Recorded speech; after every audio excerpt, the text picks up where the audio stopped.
우크라이나 전쟁 뉴스를 잠시 보는데 거기 이 벨라루스라고 하는 지역의 고멜 지역에서 회담도 했고 전에 거기서 회담을 했는데 그 무산이 되게 되었죠. 근데 이번에 그 고멜 지역에서 전투가 벌어졌다라고 하는 그런 보도를 뉴스를 통해서 합니다. 저는 그 고멜이라고 하는 그 말에 아주 깜짝 놀랐습니다. 왜냐하면 고멜 좀 익숙하지 않나요? 고멜이 뭡니까? 익숙하다 해놓고 왜 고멜이 뭐예요? 먼저 고멜이라고 사람이 있습니다. 호세아 선지자의 그 부정한 아내, 그 이름이 고멜이죠. 근데 그거 말고 여기 창세기 10장 2절을 보게 되면 창세기 10장 2절 야베스의 아들은 고멜과 마곡과 마대와 야완과 두발과 메섹과 디라스요. 자, 거기에 고멜이라고 하는 그런 이름이 나옵니다. 야베스의 아들이죠. 그러니까 노아의 손자입니다. 자, 이 고멜, 그 다음에 마곡, 마대, 뭐 이런 여러 이름들이 나오는데 나중에 바벨탑 이후에 이제 이 사람들도 역시 마찬가지로 다 흩어지게 됩니다. 그래서 이 예를 들어서 고멜을 본다고 한다면은 이 고멜이 가서 이제 살았던 지역이 바로 이제 오늘날의 고멜이라고 하는 도시가 되어 있고 그 지역이 되어 있는 것이죠. 오늘 뭐 그 말씀을 드리려고 하는 것은 아니지만 이제 그 며칠 전에 뉴스에 나와서 이제 이런 말씀을 드리는 것인데 그래서 이 고멜은 지금 현재로 본다면 한참 전쟁 중에 러시아와 그 우크라이나 사이에 있는 벨라루스라고 하는 그런 그 지역에 이 벨라루스가 러시아 편을 들어서 이제 우크라이나를 쳐들어온다고 뭐 그렇게 지금 현재 하고 있죠. 그래서 이 벨라루스라고 하는 나라의 이제 도시 이름이 고멜입니다. 근데 에스겔서 37장, 38장 이런 데 보게 되면 북쪽의 마곡과 로스, 그 로스가 어디냐면 지금 현재 러시아입니다. 러시아의 옛날 이름이 로스. 그 다음에 메색이 나옵니다. 이 메색은 지금 현재 모스크바입니다. 그 다음에 두발은 지금 현재 두볼스크라고 하는 지역입니다. 그래서 지금 성경에 나오는 그 지명이 지금 현재 큰 나라가 되어 있거나 또 도시가 되어 있거나 그렇게 되어 있습니다. 그런데 그 에스겔서에 보면 이런 지역들이 뭉쳐가지고 나중에 이스라엘로 쳐들어오게 되는데 그때가 바로 이 세상의 마지막 전쟁인 아마겟돈 전쟁이 일어나게 된다. 뭐 그렇게 이제 예고를 하고 있습니다.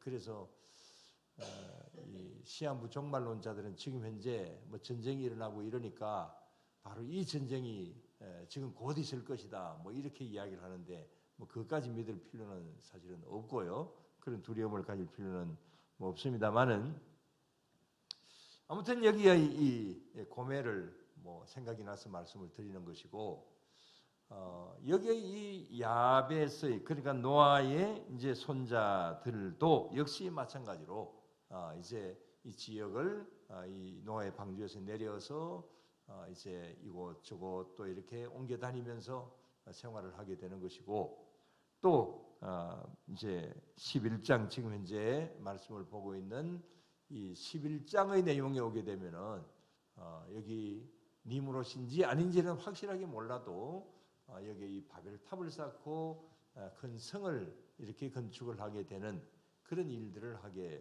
되죠. 자, 그래서 오늘 여기 본문의 내용을 다시 한번 좀 이렇게 본다고 한다면 먼저 오늘은 이 언어에 관한 말씀들을 이제 드리려고 하는 것이죠. 그래서 이 바벨탑으로 인하여서 이 언어 사건이 이제 일어나게 되는데 이 언어에 관한 것은 인류사를 선사시대와 역사시대로 나누는 그런 계기가 되었다. 뭐 그런 말씀 전에도 드렸습니다. 그래서 이 언어에 대하여서 이제 한 몇 번 정도 말씀을 드리려고 하는데, 미리 좀 예고를 드릴 것은 다음 주 수요일은 연합 집회 관계로 뭐 침례교회 가서 기독교 연합회 이제 예배로 같이 드릴 것이고, 그 다음은 이제 계속 다니엘 기도회가 계속되기 때문에 오늘 본문으로 말씀을 드리는 것이나 수요 기도회는 당분간은 이제 없겠습니다. 그래서 다음 주는 이제 이곳에서 예배를 드리지 않게 되겠죠. 자, 그래서 언어에 대한 것은 오늘 말씀드리고 또 뭐 한참 있다가 말씀을 드리겠습니다. 자, 오늘 여기 본문 말씀을 좀 본다면은 우리 1절은 오늘 보지 않았지만 1절에 보면은 온 땅의 언어가 하나요, 말이 하나였더라. 지난번에 말씀을 드렸죠. 그러니까 맨 처음 이제 하나님께서 아담과 하와를 이렇게 만드시고, 그때는 뭐 처음에는 두 사람밖에 안 살았으니까, 그러니까 말이 뭐 다를 수가 없는 거죠. 그래서 온 땅의 언어가 하나였다. 말이 또 하나였더라. 그랬습니다. 아마 노아 홍수 직후까지는 분명히 그러했을 것이고, 1절의 말씀은 이 사실을 말씀을 하고 있습니다. 그 다음에 9절은 이 바벨탑을 건립하는 데에 대하여서 하나님의 진노로 말미암아서 이제 언어가 혼잡하게 되는 이제 그런 일들을 볼 수가 있죠. 지난번에 말씀을 드렸습니다. 다시 한번 7절에서 9절까지를 다시 한번 지난주에 말씀드렸지만 다시 보면, 자, 다 같이, 자, 우리가 내려가서 거기서 그들의 언어를 혼잡하게 하여 그들이 서로 알아듣지 못하게 하자 하시고, 그 다음에 8절 다 같이, 여호와께서 거기서 그들을 온 지면에 흩어오셨으므로 그들이 그 도시를 건설하기를 거쳤더라. 그 다음에 그러므로 그 이름을 바벨이라 하니 이는 여호와께서 거기서 온 땅의 언어를 혼잡하게 하셨음이니라. 여호와께서 거기서 그들을 온 지면에 흩으셨더라. 그랬습니다. 여호와께서 거기서 그들을 온 지면에 흩으셨더라. 이 말씀은 전에도 말씀을 드렸습니다마는 본래 하나님의 언어의 창조는 몇 개? 하나였다. 그러나 이 하나인 이 언어를 하나님께서 이제 혼잡하게 만드셔서 서로 간 언어 소통이 불가능하게 되게 하셨다. 그러므로 인하여서 인류는 각 곳으로 흩어지게 되었다. 그런 말씀이죠. 그런데 여기서 한 가지 좀 의문을 가져볼 필요가 있습니다. 그것은 어떻게 단번에 언어가 달라져 버렸을까? 그런 의문을 가질 수가 있죠. 여러분, 이게 참 가능하겠습니까? 뭐 조금 전까지 괜찮았는데 갑자기 그냥 제가 우리 어머니하고 말이 안 통합니다. 물론 잘 안 통합니다. 잘 못 들으시기 때문에. 자, 이렇게 뭐 한참 이야기하다가 갑자기 막 그냥 말이 달라져 버렸다. 이게 참 이해가 잘 안 되죠. 그러나 뭐 이 일을 하나님이 하셨다고 한다면 하실 수가 있는 일이겠죠. 그래서 우리는 이 본문을 뭐 하나님이 하셨기 때문에 그렇게 될 수 있다. 뭐 이런 면으로 우리는 이해하고 믿어야 될 줄로 믿습니다. 그러나 또 다른 측면에서 한번 이 말씀을 생각을 해 봅니다. 지난번에 말씀을 드렸지만 이 바벨탑을 세우려 한 지도자가 이 자신이 정복한 그 나라들을 정치, 경제, 그 다음에 또 종교적으로 또 하나의 그 사회 문화를 하나로 묶어야 되겠다. 그래서 내선 일치의 정책을 이제 쓰게 됩니다. 뭐 그 사람이 니무롯이든 아니든지 간에 그런 일들을 하게 되죠.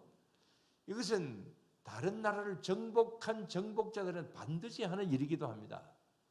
이게 같이 가야 되기 때문에 그래서 그런 일들을 많이 하죠. 지난번에 말씀드렸던 대로 일본이 우리나라를 지배했을 때도 역시 마찬가지로 36년 동안 그런 일을 벌였습니다. 그래서 우리 한국말을 배우지 못하게 하고 뭐 일본말을 배우게 하고 그 다음에 또 성도 바꾸고 그걸 뭐라 그럽니까? 창시개명이라고 그러죠. 그 다음에 옛날에는 뭐 상투를 이렇게 이제 하고 다녔는데 그 상투도 다 잘라버리고 그건 잘 잘랐다고 생각이 돼요. 그래서 뭐 이렇게 머리도 뭐 같이 하고 이런저런 여러 가지 면으로 했던 거 뭐 그런 것은 조금 전에 말씀을 드린 정복자들은 그렇게 이제 하죠. 자, 그래서 이 한 신을 섬기게 하면 그러면 이제 그렇게 될 수가 있을 것이다. 그리고 종교적으로 통합을 하게 되면은 그런 일을 할 수 있을 거다. 그런 일이 이루어질 수 있을 거다. 그래서 일본도 우리나라 사람들에게 뭘 하라 그랬습니까?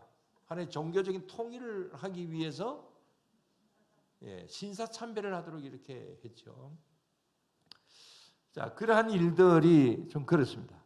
자, 그런데 이 말씀을 왜 드리느냐 하면 이 탑을 쌓는 이유가 바로 그런 데 좀 있다고 했죠. 그 탑의 그 맨 꼭대기에는 그 제단이 있었다. 뭐 바벨탑, 여기 성경에 나오는 바벨탑이 그렇게 했는지는 모르지만 그러나 다른 어떤 탑, 지금도 발견되는 지구랏 그 위에는 그렇게 되어 있었다 그랬죠. 그래서 이런 어떤 탑들을 쌓는 어떤 그런 가운데서 이 탑을 쌓는 사람들을 어떤 사람으로 했느냐? 주로 이제 그 일하는 인부들을 정복한 나라의 사람들을 붙잡아 온 그런 사람들을 보통 뭐라 그럽니까? 노예라 그러죠. 그래서 이 나라에서 붙잡아 오고 저 나라에서 붙잡아 오는 어떤 그런 그 노예들을, 그 포로들을 이런 어려운 일들을 하게 해서 그래서 일을 하게 했다. 그러나 붙잡혀 온 것만도 억울한데 이런 어떤 고된 일들을 하니까 불만이 쌓여지게 되고 그 다음에 또 뭐 자신들이 어떤 믿던 어떤 신들을 믿지 못하게 하고 여기에 이 여러 가지 면으로 이제 불합리한 어떤 자기들이 믿지 않는 신의 그 신전을 만들려고 하는 어떤 이런 가운데서 불만들이 생겨지게 되었다. 그래서 폭동이 일어나고 그래서 결국 하나가 된 것이 아니라 오히려 산지사방으로 흩어지게 되는 어떤 이런 일들이 있었다. 이거 성경에 나오는 이야기가 아니고 이때 당시에 이 지역에서 있었던 어떤 그런 일들, 그런 것을 역사적인 어떤 사료나 이런 것을 통하여서 그런 것을 볼 수가 있습니다.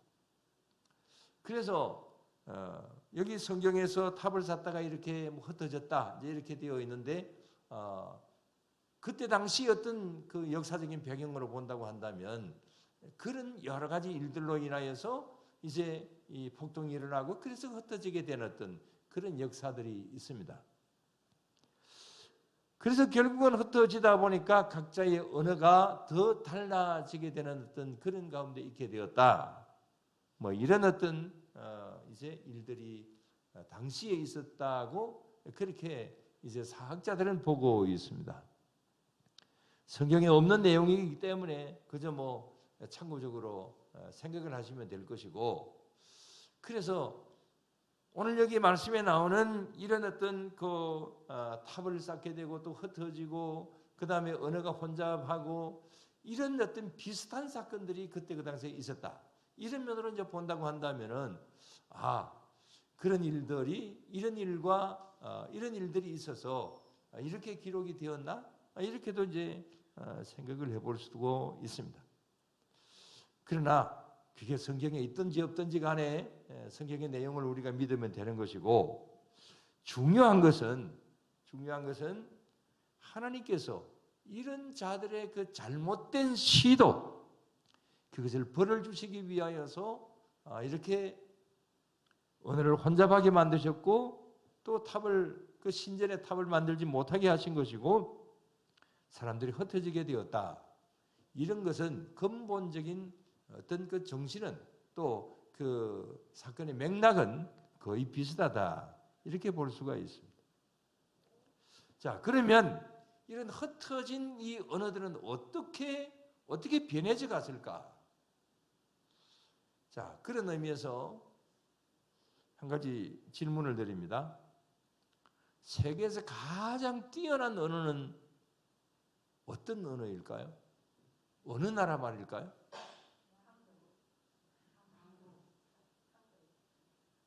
모두 다 한국 사람이니까 한글 이렇게 이야기를 하는 것이죠.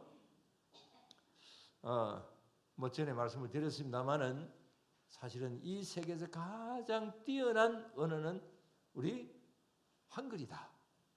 이거는 우리나라 학자들이 이야기하는 것이 아니고 세계의 언어 학자들이 하는 이야기들입니다. 그래서 세계 국어의 날이 있습니다. 이 나라 국어, 저 나라 국어 뭐 다 이렇게 합쳐서 국어의 날을 하나 정했는데 그 국어의 날이 세계의 국어의 날이 며칠 날인지 아세요? 10월 9일입니다. 10월 9일 한글 날이 세계 국어의 날입니다. 그래서 우리는 이 한글에 대해서 긍지를 가져야 돼요. 세종대왕에게 감사하고 우리나라가 정말 대단한 나라다 이런 것을 우리가 생각할 필요가 있습니다. 그런데 뭐 우리 한국말 이야기하고자 하는 것이 아니고 이 세계 각국의 언어의 종류는 어느 정도쯤 될까? 이 세계, 현재 이 세계의 언어의 종류 어떤 자료에 의하면은 2,500에서 한 3,000개 또 더 나아가서 확대해서 한 6,700여 종까지 되지 않을까 그렇게 추정을 하고 있습니다. 사실 이 언어가 하도 복잡하고 또 한 나라에 가도 뭐 이 지역의 언어가 다르고 또 저 지역의 언어가 다르고 그렇기 때문에 이 언어가 몇 가지다라고 추정하는 것은 그걸 확실하게 아는 것은 참 쉽지 않다고 합니다. 자, 이렇게 수많은 언어들이 어떤 경로를 통하여서 이렇게 흩어졌을까? 이렇게 아주 다양한 언어가 되었을까? 원래는 몇 개? 하나였는데 하나로 시작된 이 언어가 바벨탑 사건으로 인하여서 이렇게 언어가 흩어지게 되고 그래서 지금 현재로 볼 때는 크게 보면 한 6,700여 종까지 이렇게 되게 되었는데 어떤 경로를 통해서 또 어떤 언어들이 있기에 이렇게 되었을까? 많은 연구를 했지만 아직까지 분명한 결론은 없습니다. 그런데 이 언어학 연구회에서 이 수많은 언어들을 구분을 해보니까 종류는 한 70여 가지쯤 되더라. 이렇게 큰 틀에서 이 종류, 그런 종류를 보니까 한 70여 가지가 되더라. 자, 학교 다닐 때 공부를 잘 하셨는지 안 했는지 질문해 봅니다. 우리나라 언어는 어떤 계통입니까? 서구? 저 위쪽에 있잖아요. 우리알? 그 다음에 좀 이야기할 수 있어야 됩니다. 우리알 알타이어죠. 우리알 알타이어 계통입니다. 여기는 이제 뭐 중국, 우리 한국, 일본 뭐 이런 나라들이 그게 해당이 됩니다. 자, 이런 어떤 우리알 알타이어 뭐 이것도 은혜의 한 갈래입니다. 근데 이런 것이 이제 한 몇 가지가 되느냐? 한 70여 가지가 된다. 자, 지금 현재 저기 도표로 보여드리는 저게 이제 이 세계의 언어의 분류입니다. 그래서 여기 보면은 잘 안 보이시겠지만은 여기 우리 알타이어족도 만주 어군이 있고 몽골 어군이 있고 터키 어군이 있고 그다음에 중국 티베트족에는 뭐 중국 어군, 캄보디아 타이 어군 뭐 이렇게 뭐 여러 가지가 있습니다. 자, 이런 어떤 그 종류가 한 70여 가지가 있다. 그런 것인데요. 자, 이걸 왜 말씀을 드리느냐 하면 창세기 10장에 보면 족보가 쭉 나옵니다. 그리고 이제 이 바벨탑 사건 이후에 이렇게 이제 흩어지는 어떤 이제 족속이 얼마나 되느냐? 약 70여 족속이 되게 됩니다. 그래서 약 70여 개의 족속이 각 곳으로 이렇게 흩어졌다.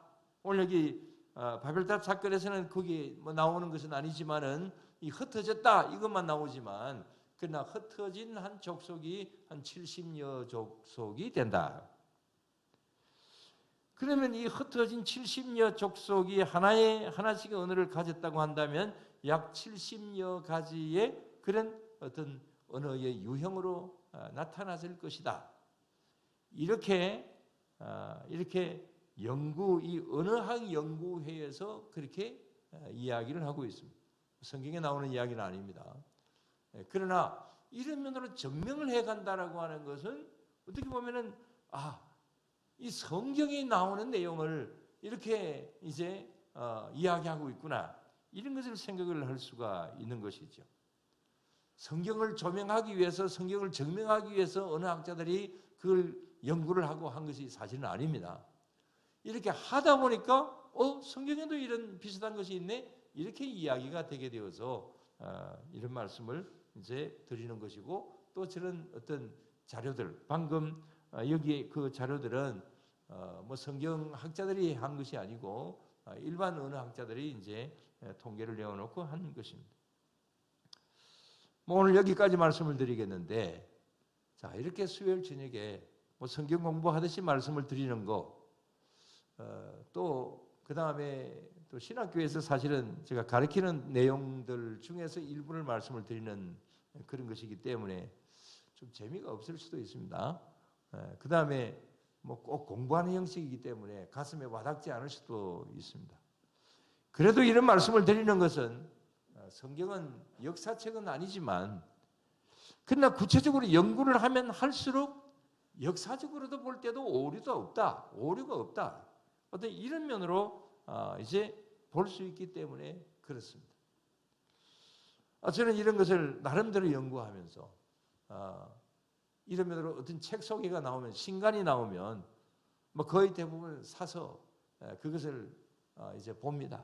그래서 그걸 이렇게 이 자료로 모으기도 하고 또 글을 쓰기도 하고 또 가르치기도 하고 그렇게 해보면서 야 정말 이 어떤 과학이나 그 다음에 또 어떤 고고학적으로 발견되는 것이 오히려 성경을 증명하고 있다. 성경이 바로 역사책이나 마찬가지다. 이렇게 이제 볼 수 있어서 굉장히 기쁨이 있습니다. 그래서 뭐 제가 발견한 것 기쁨이 여러분들하고 같을 수는 없습니다만은 그러나 어쨌든 말씀을 드리고자 하는 것은 성경에는 오류가 없다. 성경 말씀은 정말 진실이다. 만들어낸 전설도 아니고 신화도 아니고 분명한 하나님의 역사를 기록한 것이다. 여러분 이 사실을 믿으시기를 바랍니다. 그래서 종종 말씀을 드리지만은 이제 연구를 하면 할수록 성경은 더욱더 뚜렷하게 이제 증명이 되는 것이다. 분명한 하나님의 말씀으로 나타나는 것이다. 이런 사실들을 우리는 오늘도 기억해야 될 것입니다. 그 다음에 여기 있는 이 모든 말씀들이 특히 여기 이 바벨탑 사건과 또 언어의 흩어짐 이것은 실제로는 무엇 때문에 온 것이라고 그랬습니까? 계속해서 이때까지 큰 제목으로 말씀을 드려왔던 것이 죄와 벌이었습니다. 그래서 하나님 앞에 잘못하게 되니까 이렇게 되더라. 오늘 여기 말씀도 역시 마찬가지죠. 하나님 앞에 도전하고 또 우상을 숭배하기 위해서 또 그 다음에 하나님께 대항하기 위하여서 이런 일들을 하게 되니까 결국은 이렇게 은혜의 혼란이 오게 되고 흩어지는 그런 가운데 있게 되더라. 하나로 뭉치기 위하여서 이런 일을 시도했는데 오히려 그것이 흩어지는 그런 이제 결과를 가져오게 되더라. 이런 면을 볼 때 하나님께 대한 순종과 불순종의 결과가 어떻게 나타나는가 이런 것을 우리가 아주 여실히 살펴볼 수 있고 또 이것이 오늘날 우리들에게 주시는 그런 교훈이 되어 있다라고 하는 이 사실 앞에서 오늘도 더욱더 하나님의 말씀 앞에 겸손하고 주님을 향하여 나아가는데 부족함이 없는, 또 우리가 늘 말씀을 드리는 대로 우리 자신 스스로의 잘못된 바벨탑을 쌓아가지 않도록 우리 열심히 노력을 하고 애써 나아가야 될 줄로 믿습니다. 기도드리겠습니다. 하나님 아버지, 감사를 드립니다. 주님, 언제나 저희들의 삶 속에서 우리를 주관하시고 우리가 잘할 때, 우리가 못할 때, 순종할 때, 불순종할 때 우리들에게 언제나 말씀하여 주시는 말씀이 있는 줄로 믿습니다. 오늘도 이 시간 이 말씀들을 보면서 우리는 우리 나름대로의 하나님께서 원하시지 않으시는 그런 탑은 쌓아가지 말아야 되겠다라고 하는 그런 생각을 저희들이 가집니다. 주님, 생각만 가지는 것이 아니라 정말 하나님 앞에 저희들이 잘못된 탑은 쌓아가지 않도록 주님 도와주시옵소서. 한평생의 삶을 살아가는 것이 개인적으로 탑을 쌓아가는 것이라고 본다고 한다면 정말 바른 탑을 쌓을 수 있게 하여 주시고 하나님 앞에 영광을 돌려드릴 수 있는 그러한 저희들의 탑이, 인생의 탑이 늘 될 수 있도록 주여 도와주시옵소서. 오늘도 이 시간 주님께서 어떤 탑을 쌓는가 우리 내려가서 보자 말씀하시면서 이제 천사들이 내려와서 보았듯이 저희들의 인생의 이 모든 삶의 탑을 어떻게 쌓아가고 있는지 하나님께서 다 내려다보고 계시는 줄로 믿습니다. 잘못할 때에 때로는 우리들에게 책망도 하시고 그렇게 하지 말라고 그렇게 권고도 하시는 줄로 믿습니다. 그 말씀들을 잘 우리는 새기고 그래서 하나님 앞에 더욱더 바른 모습으로 나아가는데 부족함이 없는 그런 우리 모두로 늘 삼아 주시옵소서. 이런 모든 면으로 함께 하시고 도우실 줄로 믿사오며